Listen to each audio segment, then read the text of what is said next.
মুখটা শুধু বের করে দেয়। দেখেন আল্লাহ তাআলা প্রাণীগুলোকে খাবারের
আল্লাহ তাআলা পৃথিবীর সবাইকে মানুষের আয়ত্তে এনে দিয়েছেন। আপনাকে দেখবেন একটা সাপ, যখন আপনাকে দেখবে কোনো মানুষ দেখবে, সাপ কিন্তু প্রথমে কামড় দিতে আসে না। সাপটাকে নিজের জীবন বাঁচার জন্য মানুষকে দেখে কিন্তু চলে যায়। মানুষ যখন তাকে ধাওয়া করে তখন সাপ আত্মরক্ষার জন্য মানুষকে ছোবল দেয়। প্রথমে কিন্তু দেখায় যে না আমার কিন্তু অনেক কিছু আছে, পোস্টাস মারা দেখায় যে আমার কিন্তু অনেক কিছু আছে, আমার কিন্তু ধরতে আসে। পৃথিবীতে রব্বুল আলামিন সবাইকে এরকম সিস্টেম করে দিয়েছেন, মানুষকে সবাই ভয় পায়। দেখেন রব্বুল আলামিন মৌমাছি সৃষ্টি করেছেন। ওয়াওহা রাব্বুকা ইলান নাহলি আন তাত্তাখিযি মিনাল জিবালি বুয়ুতান ওয়া মিনাশ শাজারি ওয়া মিম্মা ইয়ারিশুন সুম্মা কুলি মিন কুল্লি সামারাতি ফাসলুকি সুবুলা রাব্বিকি দুরুনা। আল্লাহু আকবার। মোচা নদীর কোনায় মনে করেন মোচা আছে, কখনো মৌমাছি আপনাকে কামড় দিতে পারবে? এমনি এমনি আপনাকে কখনো কামড় দিবে না। আল্লাহ তাআলা তাকে বলে দিয়েছেন না তুমি কামড় দিবে না, তুমি শান্ত প্রাণী, তোমার কাছে এর হাত দেওয়া হয়েছে। পৃথিবীর যতগুলো প্রাণী রয়েছে তার মধ্যে সবচেয়ে ওয়েটফুল প্রাণীগুলোর মধ্যে একটা অন্যতম প্রাণী হচ্ছে মৌমাছি। সুবহানাল্লাহ। রাসূল আকরাম সাল্লাল্লাহু আলাইহি ওয়াসাল্লাম এক সাহাবীকে যখন মুসলা করতে চেয়েছিল, চোখ কানগুলো উঠাই দিতে চেয়েছিল, কাফের দিনটা, আল্লাহ নবী বলেন সাহাবীরা তোমরা আপন আপন জায়গায় চলে যাও। আমার ওই সাহাবীর চোখ যখন তুলে নেওয়া হবে আমি রাসূল সহ্য করতে পারবো না। আমার সাহাবীর দাঁত যখন ভেঙে দেওয়া হবে আমি রাসূল সহ্য করতে পারবো না। আমি আল্লাহর কাছে বলছি, আল্লাহ এদেরকে তো ভয় পাচ্ছে না, আমাদেরকে তো ভয় পাচ্ছে না। আল্লাহ তোমার আসমান থেকে তোমার সৈন্য বাহিনী স্পেশাল কতগুলো সৈন্য পাঠায় দাও। আল্লাহ নবীকে জানাই দেন রাসূল আপনি টেনশন করবেন না, আমি স্পেশাল ছোট্ট ছোট্ট সৈন্য বাহিনী পাঠিয়ে দিচ্ছি। এক ঝাঁক মৌমাছি আল্লাহ পাঠায় দিচ্ছে। এক ঝাঁক মৌমাছি পাঠায় দিলে কাফের বেদিন বেঈমান যারা মৌমাছি এক একটা করে কামড় এসে ওদেরকে চিহ্নিত করে করে কামড় দিলেন। ওয়ালিল্লাহি জুনুদুস সামাওয়াতি ওয়াল আরদ। আসমান জমিন আল্লাহর স্পেশাল সেনাবাহিনী এরা মৌমাছি। একটা করে কামড় দিয়েছে স্পটের, ঠিক এই স্পটের ভয় করে রাসূলুল্লাহ সাহাবী বডিটা পড়ে রইল, দেহ মোবারকটা পড়ে রইল। নবী সাহাবীদেরকে বলেন এখন আর তোমাদের কেউ ধরা পড়বে না, যাও বডিটা নিয়ে আসো। আল্লাহ স্পেশাল বাহিনী আল্লাহ পাঠিয়ে দিয়েছে। আল্লাহু আকবার। মৌমাছি শান্ত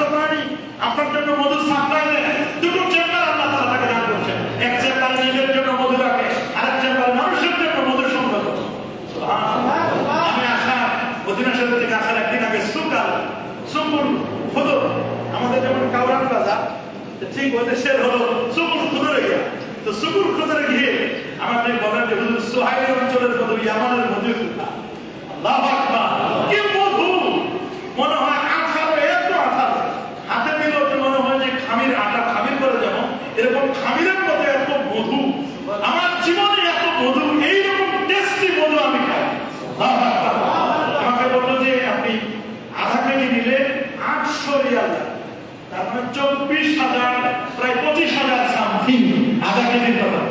আমি বললাম যে এত দাম তো দিতে পারবো না, বাংলাদেশের আমরা একটু দেওয়া, আমি একটু টেস্ট করে দেখি, আল্লাহ নেওয়াটা একটু দেখি। আমাকে বললো যে না একটু টেস্ট করে, আমাদের সাথে যারা ছিল টেস্ট করে আমরা দেখলাম। আল্লাহু আকবার। এই মধু আল্লাহ বলেন যে এই মধুটা তোমাদের জন্য শেফা, শুধু মুসলিমের জন্য নয়, মুসলিম বলেন নন মুসলিম বলেন, কোনো হিন্দুও যদি মধু খায় সব সুস্থ হয়ে যাবে। আল্লাহু আকবার। মৌমাছির মৌচাকের পাশ দিয়ে আপনি হেঁটে যাবেন, দেখবেন আপনাকে কামড় দিবেন, অনেক শান্ত। কিন্তু যদি মৌচাকেরটা ঢিল মারে, আল্লাহ তাআলা বলেন আমি শান্ত হলে কি হবে, এদেরকে শান্ত করে তৈরি করে দিয়েছি। কিন্তু যদি ঢিল মারা ছাড় নাই, যেখানে যাবেন আপনি, আপনাকে কামড় দিয়ে ছাড় এমন ভাবে ফোটা করবে, সিদ্ধ করবে আপনাকে। এমনও আছে মৌমাছি স্পটে, মৌমাছি যাকে কামড় দেয় স্পট ডেট হবে, এমন দেখা। আল্লাহু আকবার। এই জন্য প্রত্যেকটা প্রাণীকে আল্লাহ তাআলা নিজের জীবন রক্ষার জন্য, বাঘ যতই বড় দেখাও, মানুষকে দেখলে ভয় পায় কিনা? হাতি মানুষকে দেখলে ভয় পায় কিনা? এত বড় একটা হাতি, অল্প ছোট্ট মানুষটা, বড় মানুষের মধ্যে দেখলাম ছোট্ট মানুষটা হাতিটারে কন্ট্রোল করতেছে। একটা পায়ের কাছে বললে কিন্তু শেষ মানুষটা। এগুলোকে আল্লাহ তাআলা বলেন সাখারা লাকুম, আমি তোমাদের বশে এনে দিয়েছি। আল্লাহু আকবার। এটা বিমানকে উড়াই নিয়ে যায়। ATC air traffic control room থেকে বিমানটা যখন টেক অফ করে 400-500 যাত্রী নিয়ে প্রত্যেকের সাথে 2-3 করে লাগেজ, আবার হ্যান্ড লাগেজও আছে, আবার আরো ব্যাগের মধ্যে 3 কেজি খেজুরও নিয়েছে দেখলাম, এক বোতল করে পানিও নিয়েছে, সাথে করে বসে একটা কম্বলও নিয়েছে। এতগুলো লাগেজ নিয়ে এতগুলো মানুষকে উড়াল দেয়। আল্লাহু আকবার। কি সহি সালামত আল্লাহ পৌঁছায় দেন। মানুষকে ক্ষমতা দিয়েছে বিমানটাকে কন্ট্রোলিং পাওয়ার। এটিসি থেকে এয়ার ট্রাফিক কন্ট্রোল রুম থেকে বলে দেয় ডানে যাও, বামে যাও, সামনে যাও, পিছনে যাও, আস্তে চালাও, উপর থেকে নিচে নামো, 32,000 থেকে এখন 18,000 নামো, আস্তে করে আরো নিচে নামো। এইভাবে করে করে করে একটা বিমান ল্যান্ডিং করে এতগুলো যাত্রী নিয়ে, আহা, যখন বিমানটা টেক অফ করবে, টেক অফ করার আগে সুবহানাল্লাযী সাখারা লানা হাযা ওয়া মা কুননা লাহু মুকরিনিন, আমাদের হাতে নাই মালিক, আমরা পাইলট হতে পারি, সমস্ত নিয়ন্ত্রণ করার মালিক কিন্তু তুমি। আল্লাহু আকবার। মালিক কে? কেন আল্লাহ রাব্বুল আলামিনের কাছে উপরে গেলে আর সমস্ত পাইলট মানে আমাদের কোনো ক্ষমতা নাই। এটা তুমি যদি আমাদের বশীভূত করে না দিতে, আমরা এটাকে কখনোই বশীভূত করতে পারতাম না। আল্লাহু আকবার বলেন। এই মৌমাছি বলেন আর যত প্রাণী বলেন, সবগুলোর মধ্যে আল্লাহ তাআলা এক একটা বাঁচানোর জন্য পথ দিয়ে দিয়েছেন। দেখেন যে সাপ এতটা বিষক্রিয়া, মানুষকে কামড় দিলে, রাসেল ফাইবার মানুষকে কামড় দিলে মানুষ মারা যায়, খুব কম সংখ্যক মানুষ বেঁচে থাকে। কিন্তু আবার এই সাপ যখন বেজিকে দেখে তখন কিন্তু সাপ সরি বলে দেয়। বেজিটা মধ্যে যখন সাপ নেই, কত বেজিকে সাপ সবসময় কিন্তু ভয় পায়।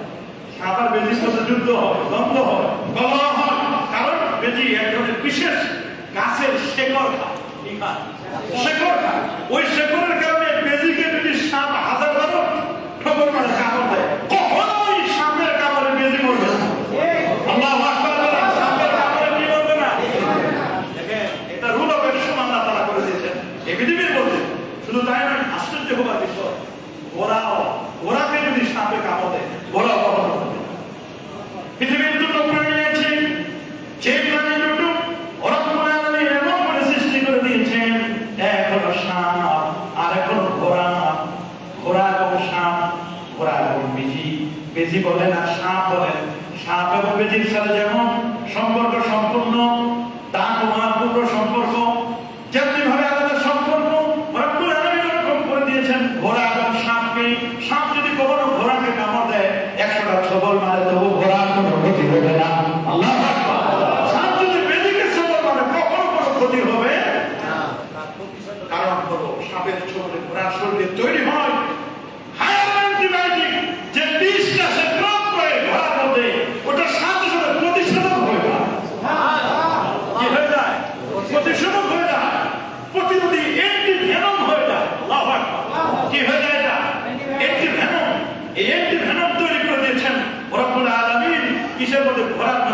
এই জন্য, কারণ ঘোড়াকে যুদ্ধ করতে হবে। জিহাদের ময়দানে ঘোড়া যাবে, জিহাদের ময়দানে যখন ঘোড়া যায় তখন জিহাদের ময়দানে গেলে কত মাঠ ঘাট, কত প্রান্ত তাকে পাড়ি দিতে হয়। সাপের কামড় খেলে আল্লাহ তাআলা ঘোড়াকে জিহাদের এমন এক আলাদা এমন এক যন্ত্র বানিয়ে দিয়েছেন যে এই সাপ যদি ঘোড়াকে কামড় দেয় এতে ঘোড়ার সামান্যতম কোনো ক্ষতি হয় না। সুবহানাল্লাহ। ঘোড়া 14 প্রকারের ঘোড়া আছে, তার মধ্যে একটা ঘোড়ার নাম হলো টাকটু ঘোড়া। সাফিনাতুল জিয়াদ পর্যন্ত সেই ঘোড়ার নাম সাফিনাতুল জিয়াদ। এই ঘোড়া কখনো বসে ঘুমায় না। যে ঘোড়ার নাম সাফিনাতুল জিয়াদ, টাকটু ঘোড়া, সালাম নবীর 300 ঘোড়া ছিল। কত ঘোড়া? 300 ঘোড়া। এই ঘোড়াগুলো কখনো বসে ঘুমাতো না, এগুলো ঘুমানোর প্রয়োজন হলে দাঁড়িয়ে দাঁড়িয়ে তারা ঘুমাতো। আল্লাহু আকবার বলেন। এই যে সাপের কথা আমরা বলি, রাসেল ভাইপা বলি, কেন নাম হলো রাসেল ভাইপা? কেন নাম হলো এই সাপ?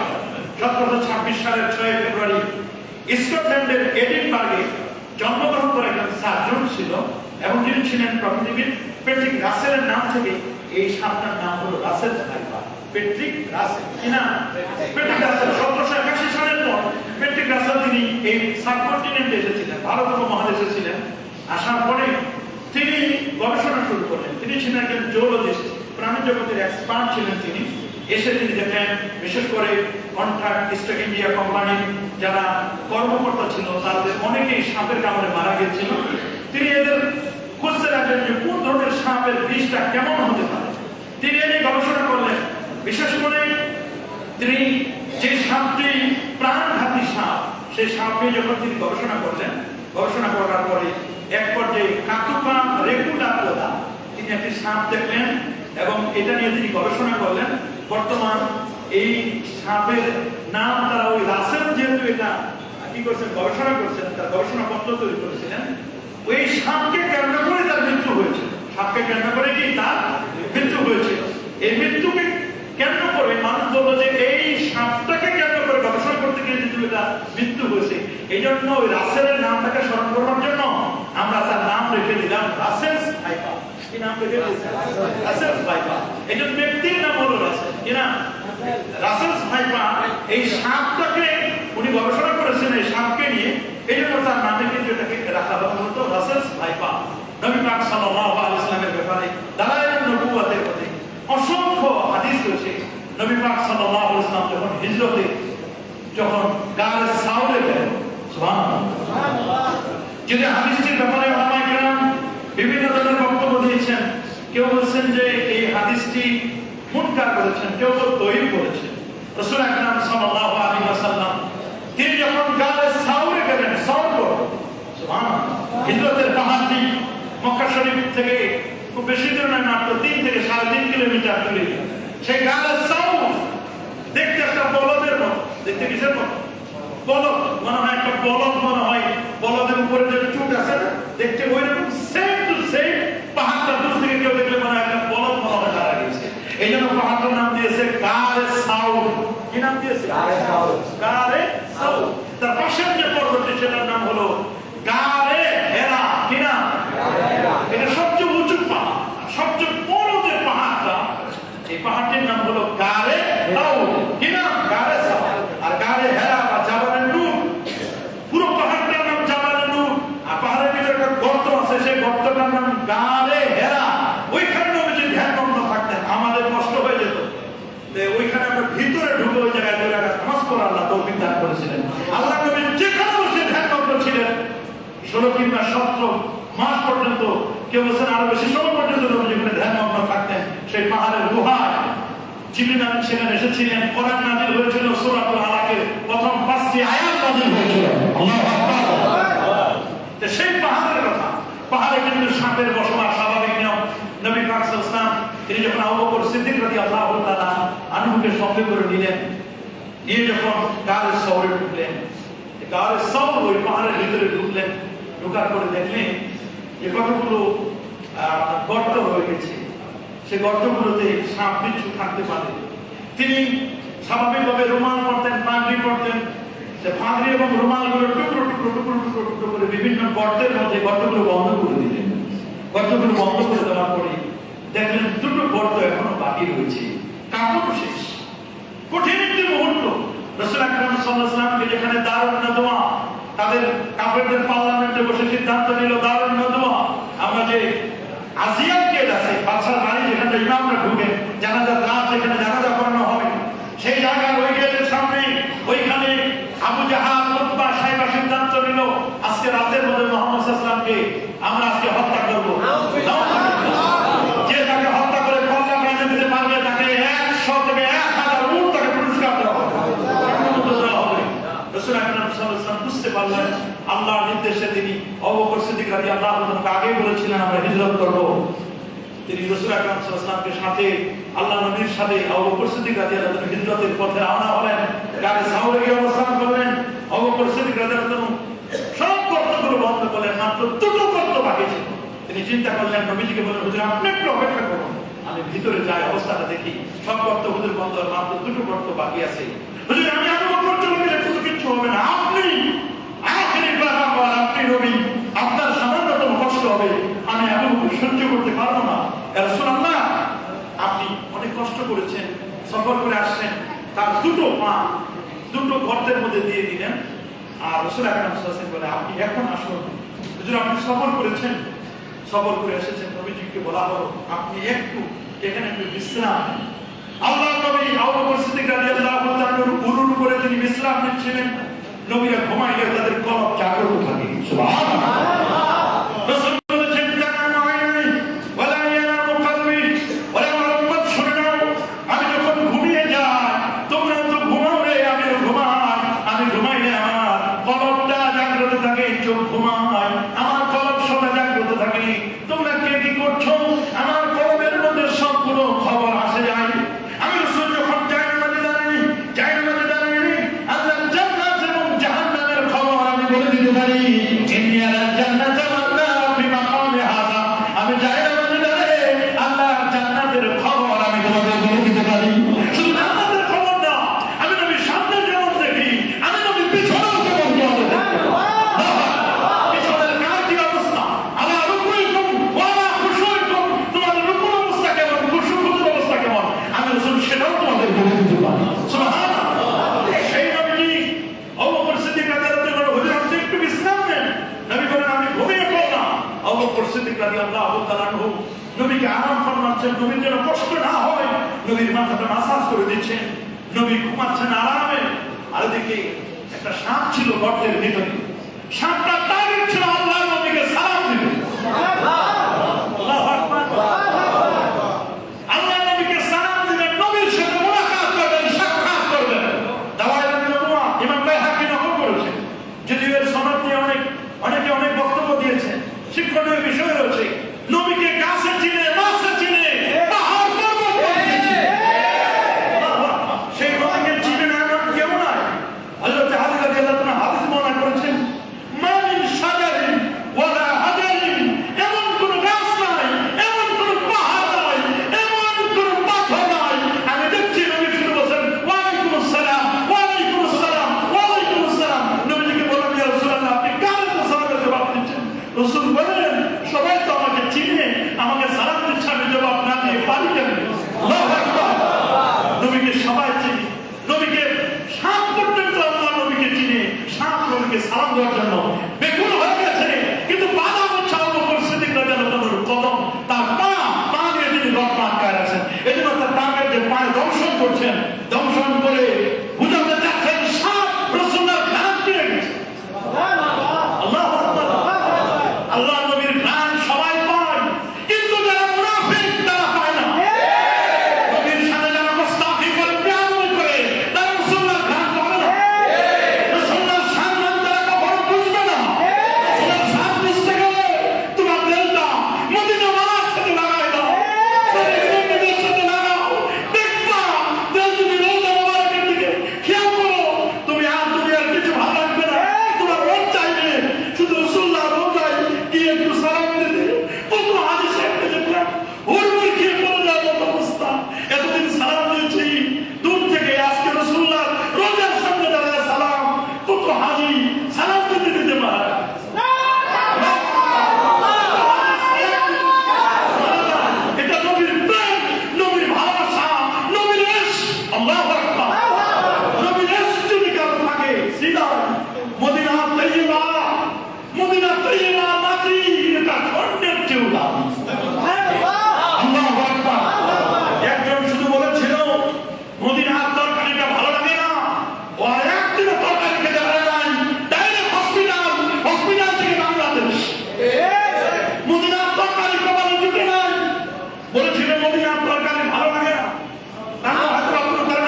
দেখেন বিয়াদবগুলো বসে নাই আব্দুল্লাহ ইবনে মাসউদ রাদিয়াল্লাহু আনহু মতো সাহাবীকে নিয়ে কটূক্তি করেছে।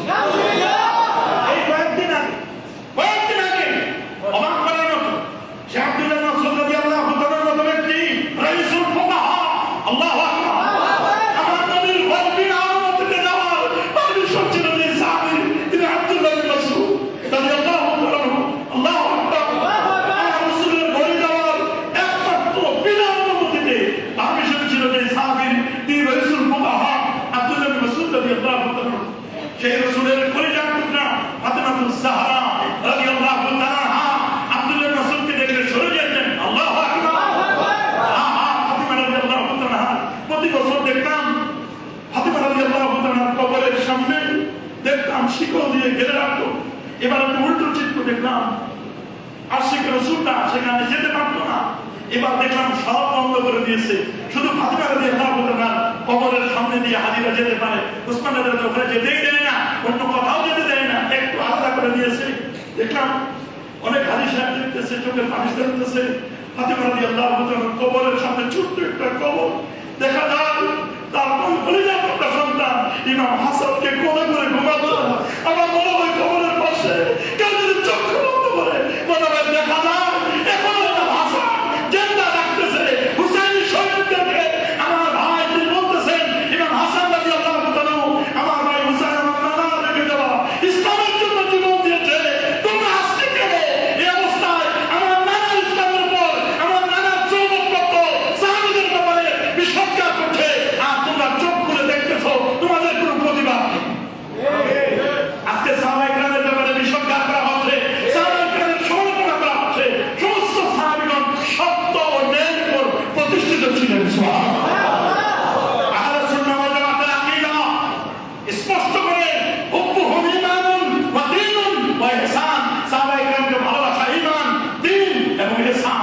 তাদেরকে বুগযুহুম কুফরুন ওয়া নিফাকুন ওয়া তুগয়ান, সাহাবায়ে কেরামের কখনো সীমা লঙ্ঘন করা যাবে না, তাদের ব্যাপারে সমালোচনা করা যাবে না।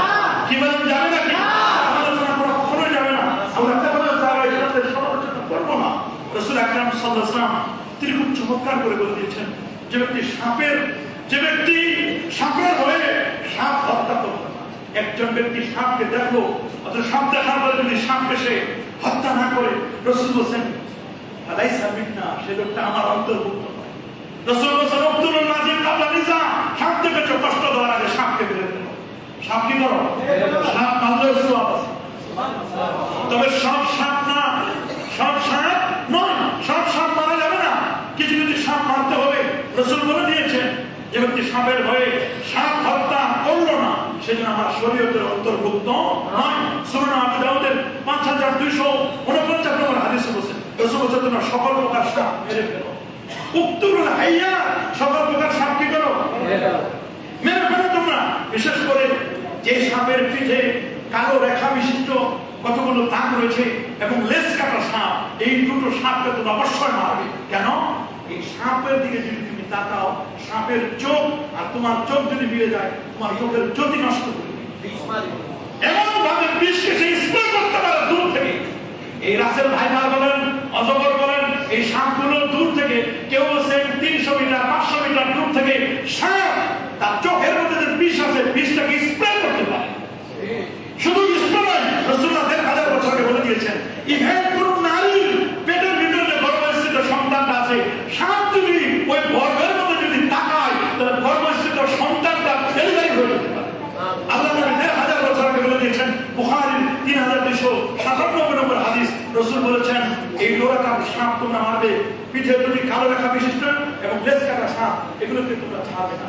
তবে বাড়ির আশপাশে যে ছোট ছোট সাপগুলো আছে, সাপের বাচ্চা, এগুলো যখন তোমরা দেখবে, এগুলো দেখার পরে 3 বার বলবে যদি সাপ হও তাহলে থাকো, জিন হলে সরে যাও, জিন হলে সরে যাও, জিন হলে সরে যাও। কারণ সাপ, বিশেষ করে জিনেরা খুব বেশি আকৃতি নেয় সাপের, সাপের আকৃতি নেই।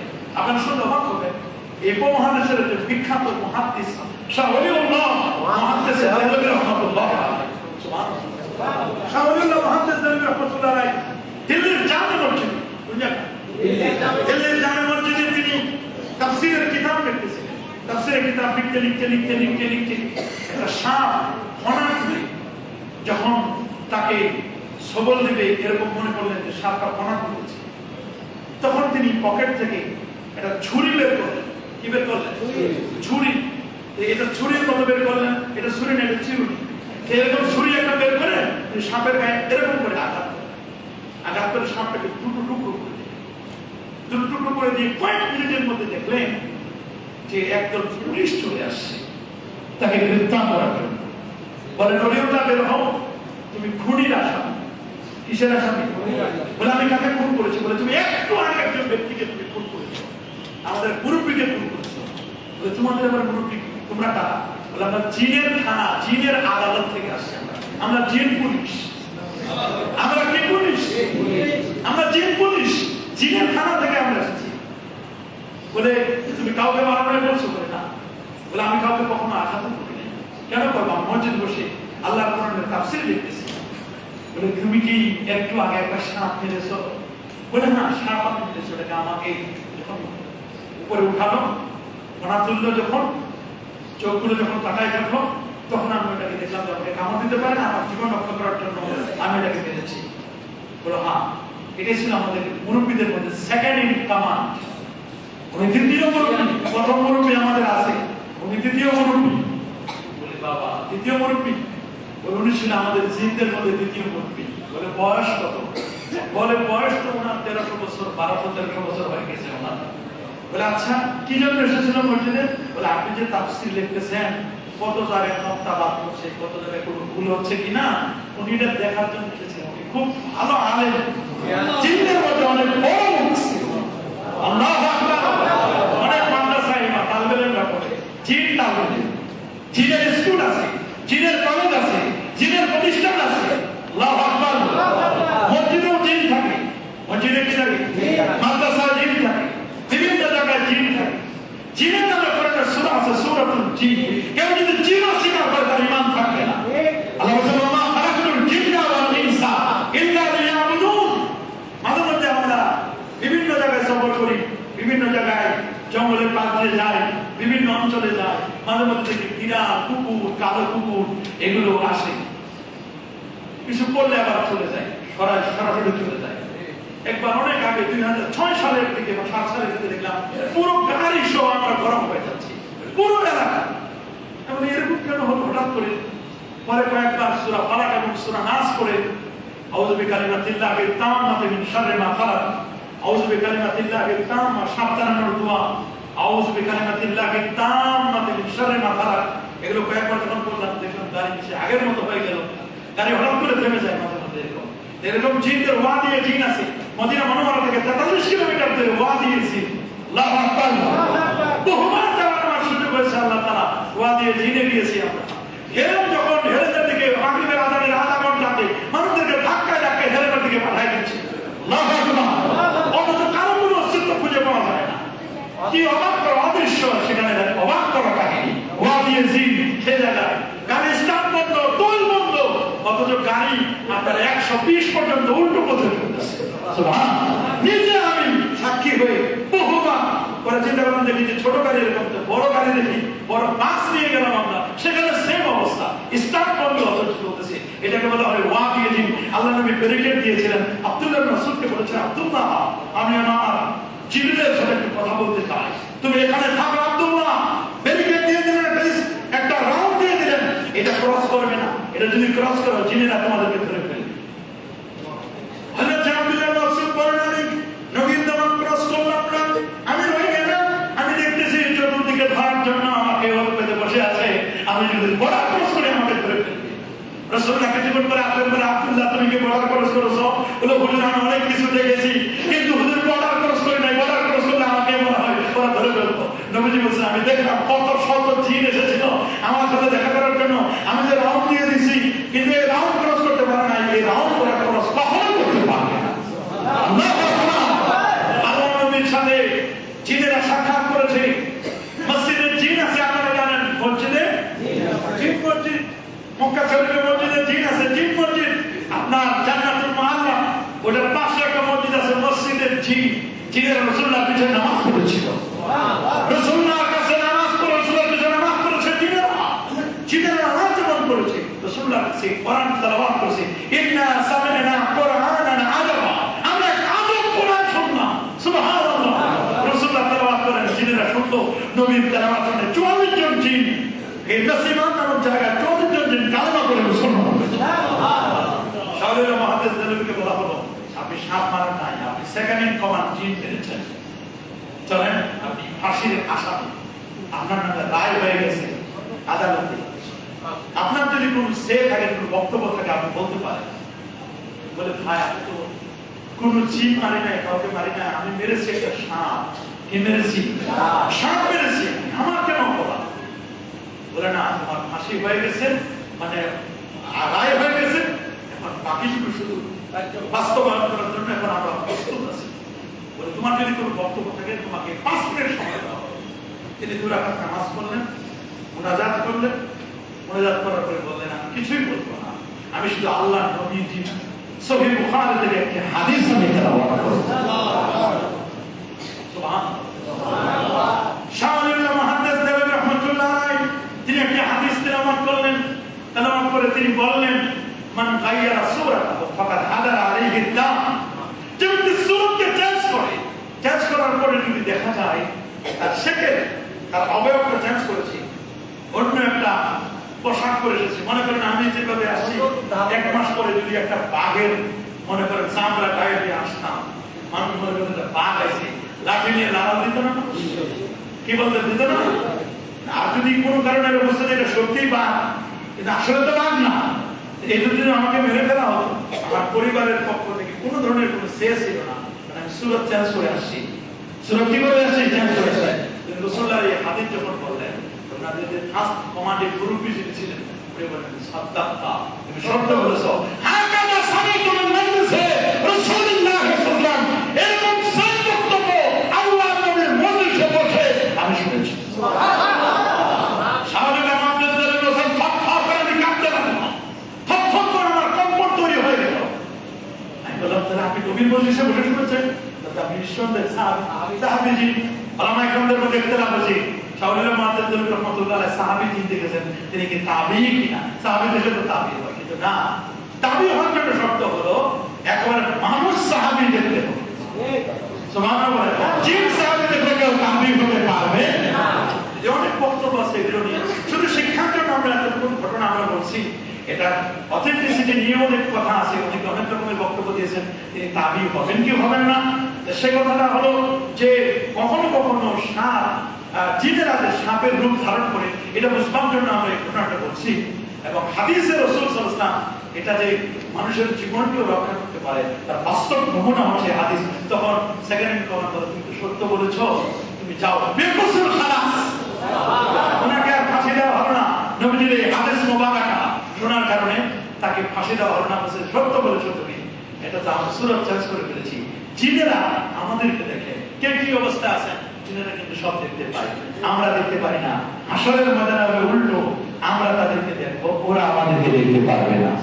হাসরের ময়দানে উল্টো হবে, ওরা এখন আমাদের দেখে, আমরা দেখি না, আর হাসরের ময়দানে আমরা দেখবো, ওরা আমাদেরকে দেখবে না। রাসূল আকরাম সাল্লাল্লাহু আলাইহি ওয়াসাল্লাম জিজ্ঞেস করা হলো, ইয়া রাসূলুল্লাহ মা তুআমু আখিকুম আখিনাল জিন, ইয়া রাসূলুল্লাহ আমাদের ভাই জিনদের খাবার ওরা কি খায়? নবীজি বলেন তোমরা যে হাড়-হাড়িগুলো চিবায় ফেলে দাও, ওরা যখন ওর হাড়-হাড়িগুলো ধরে সাথে সাথে গোস্ত হয়ে তোমাদের হাড়িগুলো খায়, তোমাদের যেগুলো কয়লা আছে এই কয়লাগুলো তারা খায়, গোবর যেটা গোবর, এই গোবর এটা খায়, এগুলো তাদের জন্য ভেজিটেবল হয়ে যায়, সবজি হয়ে যায়। তাহলে এই যে জিনেরা জিনদের খাওয়া, এজন্য রাসূল বলেন তোমরা কখনো কয়লা দিয়ে ইস্তেনজা করবে না, গোবর দিয়ে ইস্তেনজা করবে না, হাড়ি কখনো পেশাবের জায়গায় নেবে না, এটা তোমাদের ভাই জিনদের খাবার। সুবহানাল্লাহ। এজন্য সাপ এটা কিন্তু আল্লাহ পাকের সৃষ্টি, মানুষের কল্যাণের জন্য আল্লাহ সৃষ্টি করেছেন। সাপ কখনো মানুষকে কামড় দিবে না যতক্ষণ মানুষ তাকে ধাওয়া না করে, মানুষ যতক্ষণ না তার প্রতি তাকে বিরক্ত না করে। সাপ বলেন, বাঘ বলেন, যত প্রাণী বলেন না কেন, সবগুলো আল্লাহ তাআলা মানুষের জন্য সৃষ্টি করেছেন এবং মানুষের আয়াত এনে দিয়েছেন। দেখেন না সাপ নিয়ে খেলা দেখেন, দেখেন এগুলো দেখায়, এগুলো আল্লাহ পাক রব্বুল আলামিন মানুষের আয়াত এনে দিয়েছেন। আবার কখনো কখনো যখন সাপের সাথে কেউ বেয়াদবি করে মানে সাপের যে চাহিদা, সাপের যে ডিমান্ড, সেটার দিকেও না সাপ অনেক সময় মানুষকে কামড়ও দেয়। সাপের মধ্যে এই কামড় দিলেই মনে করবেন না যে মানুষের সাথে সাথে মারা যাবে। এটা আল্লাহ তাআলা কিন্তু প্রতিষেধক টিকাও কিন্তু পৃথিবীর মধ্যে কি করছেন, দিয়ে দিয়েছেন, মানুষের ক্ষমতা দিয়েছেন। এই জন্য রাসেল ফাইবার নিয়ে মানুষের মধ্যে যে আতঙ্কের কিছু আতঙ্কের কি মানুষ হচ্ছে সবচেয়ে বড় সেরা। কি বলেন, কাররামনা বানি আদম ওয়া হামালনাহুম ফিল বাররি ওয়াল বাহর। মানুষ হচ্ছে সেরা, আর কেউ নাই। মানুষ কেন সাপকে ভয় পায়? সাপ মানুষকে ভয় পায়, এটাই হলো স্বাভাবিক। তারপরে যদি কখনো এরকম অ্যাক্সিডেন্ট হয়ে যায়, অ্যাক্সিডেন্ট হয়ে গেলে মনে রাখবেন, সাপে যদি কাউকে কামড় দেয়, হসপিটাল আছে, ব্যবস্থাপনা আছে, কোনো ওজা আছে, আপনারা স্বাভাবিকভাবে হসপিটালে এটা অ্যান্টিবায়োটিক টিকা আবিষ্কার করা আছে, এগুলো ব্যবস্থা করবেন। আর চেষ্টা করবেন সাপকে যদি যেখানে বাধা দেওয়া যে সিস্টেমগুলো আছে, সাপের সাথে কেউ কখনো কি করবো না, আমরা তাকে আমরা এমন ভাবে তার সাথে এমন কোনো খারাপ আচরণ করবো না যাতে করে আমাদের কামড় দেয়। হ্যাঁ, তাকে মারার জন্য রাসূল বলেছেন, তাকে যেভাবে মারতে হয় সেভাবে আপনি মারবেন। সাপ মারলেও কি আছে, সাপ মারলেও কি আছে, কি আছে, সাপ মারলেও কি আছে, কারণ এটা ক্ষতিকারক। উক্তুলুল মাঝে কাবলা লিজা। আবার সাপ যদি আপনার কোনো ক্ষতি না করে, ক্ষতি যদি না করে, ক্ষতি করে আগে তাকে মারবেন না। আপনি দূরে দেখছেন যে রয়েছে, আপনার কোনো ক্ষতি করতেছে না। সাপের ভিতরে যে বিষটা আছে, এটা ক্যান্সার রোগের জন্য মহা ঔষধ। ওষুধ তৈরি করা, বিভিন্ন ইনজেকশন তৈরি করা হয়, এটাকে অবশ্য রিফাইন করা হয়, চেঞ্জ করা হয়। এটা আপনারা সাপের ক্ষেত্রে আমি এই কথাগুলো বললাম। কোরআন সাপের কথা বলছেন, কোরআনে আল্লাহ তাআলা হাতির কথা বলছেন, সূরাতুল ফিল আছে, কোরআনে আল্লাহ তাআলা বাঘের কথা বলেছেন, মাছের কথা বলেছেন। কোরআনে এমন কোনো কিছু বাকি নেই যেটার আলোচনা রব্বুল আলামিন করেন নাই। সাপ দেখলে কি দোয়া করতে হয়? আউযু বিকালিমাতিল্লাহি তাম্মাতি মিন শাররি মা খালাক। এই দোয়াটা করবেন। আরেকটা দোয়া আছে, বিসমিল্লাহিল্লাযী লা ইয়াদুররু মা ইসমিহি শাইউন ফিল আরদি ওয়া লা ফিস সামাই ওয়া হুয়াস সামিউল আলিম। সকালবেলা 3 বার করবেন। আর আউযু বিকালিমাতিল্লাহি তাম্মাতি মিন শাররি মা খালাক, এটা 3 বার করবেন।